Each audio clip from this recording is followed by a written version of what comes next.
प्रधानमंत्री नरेंद्र मोदी कल एक बार फिर से बनारस के दौरे पर रहेंगे। पीएम मोदी अपने संसदीय क्षेत्र वाराणसी के करखिया गांव में दुग्ध उत्पादक संघ लिमिटेड की बनास डेयरी का शिलान्यास करेंगे। इसके अलावा 2100 करोड़ रुपए की लागत वाली 25 योजनाओं की सौगात देंगे।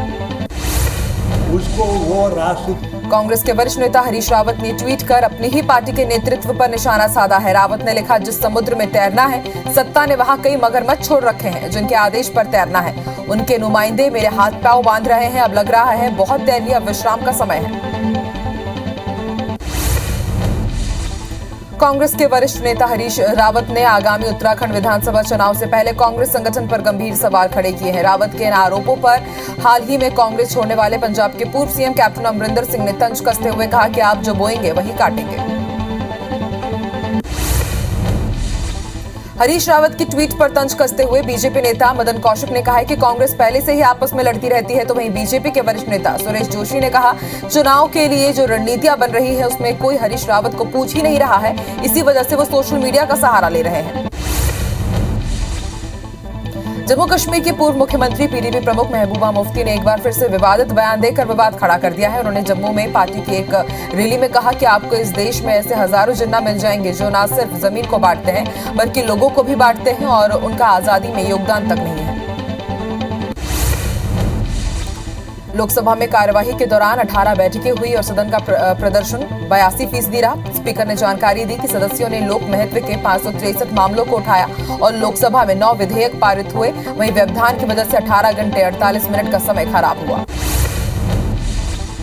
संसद का शीतकालीन सत्र तय समय से एक दिन पहले अनिश्चितकाल के लिए स्थगित हो गया है। राज्यसभा के सभापति वेंकैया नायडू ने सदन के कामकाज पर अपनी चिंता और नाराजगी व्यक्त की। अपने संक्षिप्त समापन भाषण में उन्होंने सदस्यों से सामूहिक रूप से चिंतन करने और व्यक्तिगत रूप से आत्मनिरीक्षण करने का आग्रह किया। लोकसभा अध्यक्ष ओम बिरला ने संसद के शीतकालीन सत्र के समापन के मौके पर लोकसभा की कार्यवाही के बारे में बताया। उनके साथ ही उन्होंने कहा कि साल 2022 तक संसद का नया भवन बनकर तैयार हो जाएगा। इस नए भवन में प्रेस दीर्घा भी होगी जिसमें संवाददाताओं के बैठने और लिखने की संबंधी व्यवस्था की जाएगी। गृह मंत्रालय ने एक सवाल का जवाब देते हुए बुधवार को सदन में कहा कि करीब 7,000 से ज्यादा पाकिस्तानी भारतीय नागरिकता के लिए इंतजार कर रहे हैं। साथ ही गृह राज्य मंत्री नित्यानंद राय ने कहा कि पिछले 4 साल के दौरान गृह मंत्रालय 4,177 व्यक्तियों को भारतीय नागरिकता प्रदान कर चुका है। केरल में बीजेपी के ओबीसी मोर्चा की प्रदेश इकाई के सचिव रंजीत श्रीनिवासन की हत्या मामले में social democratic party of India के 5 कार्यकर्ताओं को गिरफ्तार किया गया है। बता दें कि उनकी हत्या 19 दिसंबर को की गई थी। इसकी जांच एसआईटी कर रही है। आयकर विभाग देश भर में चाइनीज मोबाइल कंपनियों के ठिकानों और उनसे जुड़ी संस्थाओं पर छापेमार कार्रवाई कर रही है और इस कंपनियों पर टैक्स चोरी का आरोप लगाया जा रहा है। शाओमी, OnePlus और ओप्पो के लिए दिल्ली, एनसीआर और कर्नाटक के 15 परिसरों में तलाशी ली गई। देश में ओमिक्रॉन वेरिएंट के बढ़ते मामलों के बीच पीएम मोदी कल समीक्षा बैठक करने वाले हैं। हालांकि इस बैठक में राज्य सरकारों के शामिल होने को लेकर कोई जानकारी नहीं है। केंद्रीय स्वास्थ्य मंत्रालय के मुताबिक देश में ओमिक्रॉन वेरिएंट के अब तक 200 से ज्यादा मामले दर्ज हो चुके हैं। इनमें से 90 लोग ठीक हो चुके हैं। केरल में ओमिक्रॉन के मामले लगातार बढ़ते जा रहे हैं। फिर से 9 नए पॉजिटिव केस मिलने से हड़कंप मचा हुआ है। वहीं नए संक्रमितों के बाद अब मरीजों की संख्या 24 पहुंच गई है। देश में बढ़ते कोरोना के नए ओमिक्रॉन वेरिएंट के बीच दिल्ली सरकार ने क्रिसमस और न्यू ईयर के सेलिब्रेशन पर रोक लगा दी है। दिल्ली आपदा प्रबंधन प्राधिकरण ने कोरोना पाबंदी के नए आदेश जारी किए हैं। नए आदेश के मुताबिक रेस्टोरेंट, बार और सिनेमाघर 50% कैपेसिटी के साथ ही खुलेंगे।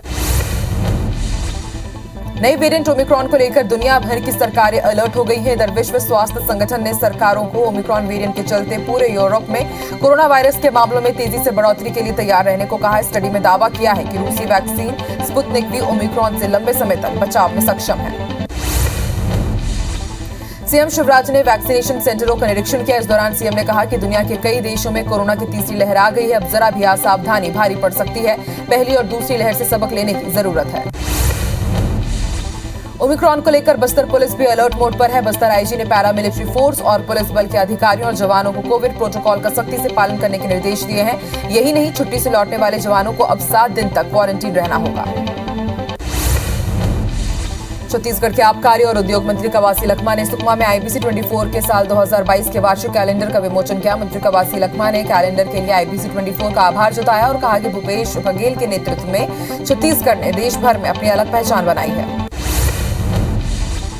बीजेपी प्रदेश अध्यक्ष वीडी शर्मा ने मध्य प्रदेश के 23 जिलों की कार्यकारिणी घोषित नहीं की है। इसमें ग्वालियर चंबल संभाग के 9 जिले भी शामिल हैं, जिसे लेकर अब सवाल उठ रहे हैं। कांग्रेस ने निशाना साधते हुए कहा कि बीजेपी में अब वर्चस्व की लड़ाई चंबल में शुरू हो गई है। राज्यपाल अनुसुईया उइके ने राजभवन में एपिस्कोपल चर्च फेलोशिप भिलाई के सचिव फादर वर्गीस के नेतृत्व में ईसाई समुदाय के प्रतिनिधिमंडल से मुलाकात की और उन्हें क्रिसमस की शुभकामनाएं दी। प्रतिनिधिमंडल ने राज्यपाल को केक और शॉल भेंट स्वरूप प्रदान किया। उज्जैन में विक्रम विश्वविद्यालय का 25वां दीक्षांत समारोह आयोजित किया गया। दीक्षांत समारोह में राज्यपाल मंगूभाई पटेल और उच्च शिक्षा मंत्री मोहन यादव भी शामिल हुए। इस दौरान 131 पीएचडी धारकों को डिग्रियां और साल 2020 की स्नातक और स्नातकोत्तर के छात्रों को स्वर्ण पदक प्रदान किए गए। मध्य प्रदेश में पीएससी साल 2019 और साल 2020 परीक्षा के रुके हुए रिजल्ट जारी होने का रास्ता साफ हो गया है। राज्य सरकार ने एमपीपीएससी में आरक्षण से जुड़े विवादित नियम को वापस ले लिया है। राज्य सरकार ने हाईकोर्ट में अपना जवाब दिया और कहा कि इस विवादित नियम को खत्म करने जा रहे हैं। छत्तीसगढ़ स्टेट पावर कंपनी ने 707 पदों पर भर्ती के लिए परीक्षा का शेड्यूल जारी कर दिया है। जूनियर इंजीनियर और डेटा एंट्री ऑपरेटर की ऑनलाइन भर्ती परीक्षा 5 से 14 जनवरी तक होगी। अभ्यर्थियों को 23 दिसंबर से प्रवेश पत्र उनके ईमेल पर भेजे जाएंगे। इसी तरह परिचारक के लिए दस्तावेजों का सत्यापन और शारीरिक दक्षता परीक्षा 18 जनवरी से होगी। छिंदवाड़ा में 3 शिक्षकों ने अपनी सैलरी के 1% हिस्से से स्कूल को डिजिटल बना दिया है। 1 दिसंबर साल 2016 से लगातार अपनी सैलरी का कुछ फीसदी देकर ये विद्यार्थियों को आधुनिक समय में शिक्षा हासिल करने के लिए जो भी संसाधन आवश्यक थे उन्हें उपलब्ध कराया। जबलपुर में 60 साल बाद एबीवीपी का 3 दिवसीय राष्ट्रीय अधिवेशन होने जा रहा है। 24 दिसंबर से शुरू होने वाले इस अधिवेशन की तैयारियां लगभग पूरी हो चुकी हैं। इसका शुभारंभ नोबेल पुरस्कार विजेता कैलाश सत्यार्थी करेंगे। इस अधिवेशन में देश के करीब 1000 कार्यकर्ता और छात्र प्रतिनिधि शामिल होंगे। भारत दर्शन कार्यक्रम के तहत 16 आईएएस अधिकारी दंतेवाड़ा प्रवास पर रहे। उन्होंने गीदम ब्लॉक के मुचनार में जैविक खेती कर रहे किसानों से चर्चा की। इसके बाद उन्होंने आदिवासी संस्कृति के संरक्षण के लिए बनाए गए देवगुड़ी चितालंका का जायजा लिया। इस दौरान अधिकारियों ने दंतेवाड़ा में महिलाओं द्वारा किए जा रहे कामों की तारीफ की। गरियाबंद में जिला पुलिस अधीक्षक जेआर ठाकुर ने आज पहला जनदर्शन कार्यक्रम का आयोजन किया। कार्यक्रम में जिले भर से लोग अपनी समस्याएं लेकर पहुंचे, जहां उनकी समस्याओं पर कार्रवाई करने का थाना प्रभारियों ने आश्वासन दिया। वहीं पुलिस अधीक्षक जेआर ठाकुर ने बताया कि हर हफ्ते जनदर्शन लगाया जाएगा। बस्तर जिले के कोलेंग इलाके में जन समस्या निवारण शिविर का आयोजन किया गया, जहां बस्तर कलेक्टर और एसपी खुद शामिल हुए। तो सूचना मिली कि नक्सलियों की ओर से पेड़ गिराने की शिकायत मिली थी, लेकिन बाद में ये साफ हुआ कि पेड़ सूखने की वजह से गिरा था। अलर्ट के बाद पुलिस ने रास्ता साफ किया। छत्तीसगढ़ राज्य बिजली वितरण कंपनी ने बिजली की दरों में बढ़ोतरी का प्रस्ताव नियामक आयोग को भेजा। आयोग की तरफ से सभी लाइसेंसी एजेंसियों को अपने टैरिफ पिटीशन जमा करने को कहा गया है। नियामक आयोग के चेयरमैन हेमंत वर्मा के मुताबिक मार्च में जन सुनवाई के बाद से ही नए टैरिफ का निर्धारण किया जाएगा। मुरैना में बिजली विभाग के ईई पर हमला करने का मामला सामने आया है। बिजली ऑफिस में घुसकर ईई मुकेश कुमार पर रॉड से हमला किया गया है। घटना में मुकेश कुमार गंभीर रूप से घायल हो गए। बताया जा रहा है कि आरोपी फरसा लेकर बिजली बिल कम कराने के लिए आया था। बलरामपुर जिले के राजपुर में संचालित कस्तूरबा गांधी आवासीय विद्यालय में सप्ताह भर पहले 9वीं कक्षा की 3 छात्राएं परिसर में बेहोश होकर गिर गई थी। इस मामले में डॉक्टर रामप्रसाद तिर्की ने कहा कि साइकेट्रिक डिसऑर्डर नामक बीमारी इन छात्राओं को है और इससे उन्हें इस तरह की दिक्कत हो रही है। रायगढ़ के सरिया बरमकेला क्षेत्र को नए जिले सारंगगढ़ में शामिल किया जा रहा है, जिसके विरोध में स्थानीय विधायक प्रकाश नायक ने मोर्चा खोल दिया है। विधायक की मांग है कि अब बरमकेला को रायगढ़ जिले में ही रखा जाए। प्रदेश भर के सरकारी कर्मचारी बुधवार को नई पेंशन योजना के विरोध और पुरानी पेंशन की बहाली की मांग को लेकर भोपाल की सड़कों पर उतरे। लिंक रोड से रैली विधानसभा की तरफ जा रही थी, लेकिन पुलिस ने बैरिकेड्स लगाकर उन्हें रोक लिया। छत्तीसगढ़ सहायक शिक्षक फेडरेशन पिछले 12 दिनों से हड़ताल पर है। आज प्रदर्शनकारियों ने सरकार के खिलाफ पोस्ट कार्ड अभियान चलाया। बता दें कि प्रदेश के 1 लाख से ज्यादा शिक्षक आंदोलन में शामिल हैं और इसके कारण स्कूल में बच्चों की पढ़ाई बाधित हो रही है। बलरामपुर में रामानुजगंज शासकीय लरंगसाय महाविद्यालय के छात्र छात्राओं ने एबीवीपी के नेतृत्व में कलेक्ट्रेट का घेराव करने की कोशिश की। प्राचार्य आरबी सोनवानी का निलंबन शून्य घोषित करने से महाविद्यालय के छात्र छात्राओं में आक्रोश है। प्राचार्य के खिलाफ कार्रवाई की मांग की जा रही है। छत्तीसगढ़ बीजेपी के पिछड़ा वर्ग मोर्चा ने केरल के मुख्यमंत्री का पुतला जलाया। केरल के बीजेपी ओबीसी मोर्चा के नेता रंजीत श्रीनिवासन की हत्या के विरोध में बीजेपी ने रायपुर के साथ ही पूरे प्रदेश में मुख्यमंत्री पिनराई विजयन का पुतला जलाया और नारेबाजी की। बिलासपुर के तालापारा में पीने की पानी की समस्या बनी हुई है। इसके कारण परेशान होकर स्थानीय निवासियों ने चक्का जाम किया। स्थानीय महिलाएं खाली बर्तन लेकर सड़क पर उतर आई और जमकर नारेबाजी की। वहीं सूचना मिलने पर जिला कलेक्टर भी पहुंचे और पानी का टैंकर मंगवाया, तब जाकर मामला शांत हुआ।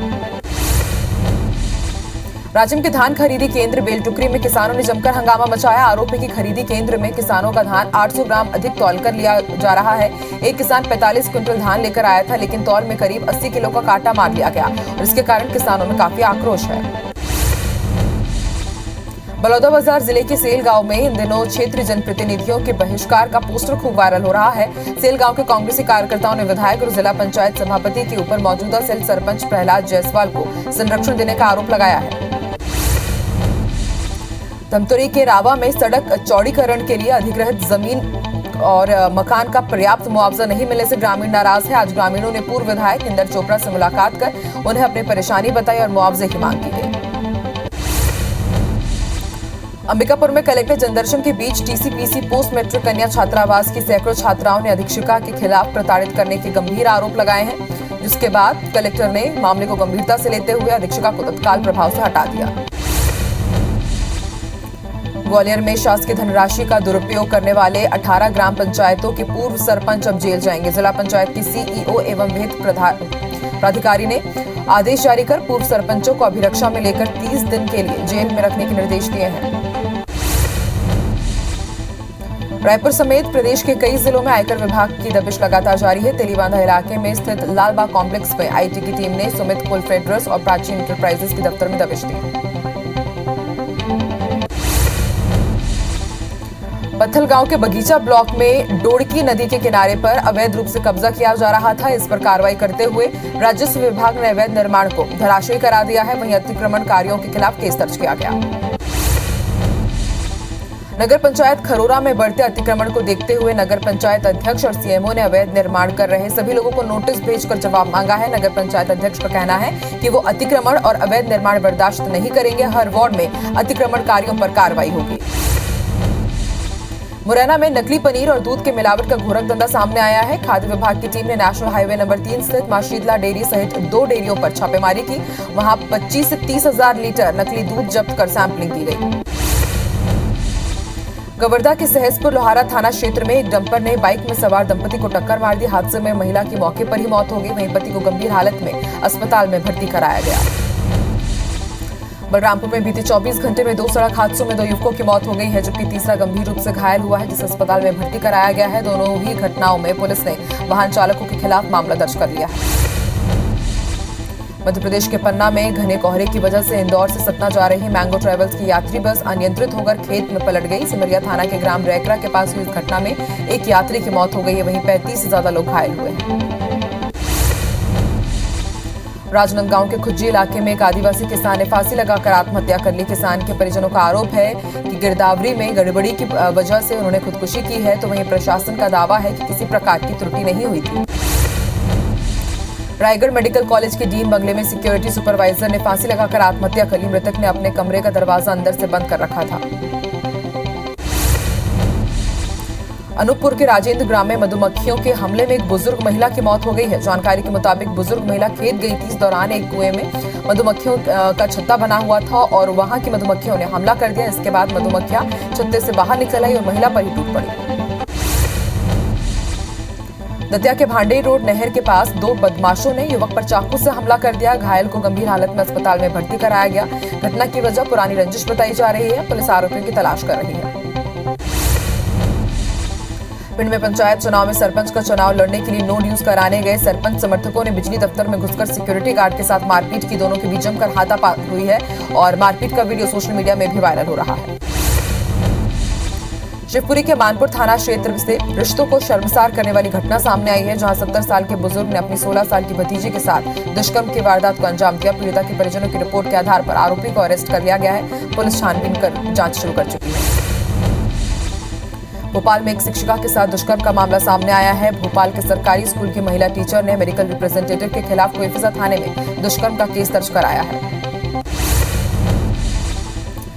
खंडवा में कोर्ट ने प्रेमिका के साथ मिलकर उसके पति की हत्या करने वाले आरोपी को उम्र कैद की सजा सुनाई है, साथ ही जुर्माना भी लगाया है। मामला पदम नगर थाना क्षेत्र का है, जहां आरोपी के साथ मिलकर मृतक की पत्नी ने वारदात को अंजाम दिया था। देवास के टोंक खुर्द विकास खंड की ग्राम पंचायत बालोन में सोमवार को सरपंच पद के लिए दावेदारी करने जा रहे फरियादी का नामांकन पत्र भरने से पूर्व अपहरण कर लिया गया। साथ ही नामांकन का समय निकलने के बाद उसे छोड़ा गया। मामले में 3 लोगों पर एफआईआर दर्ज की गई।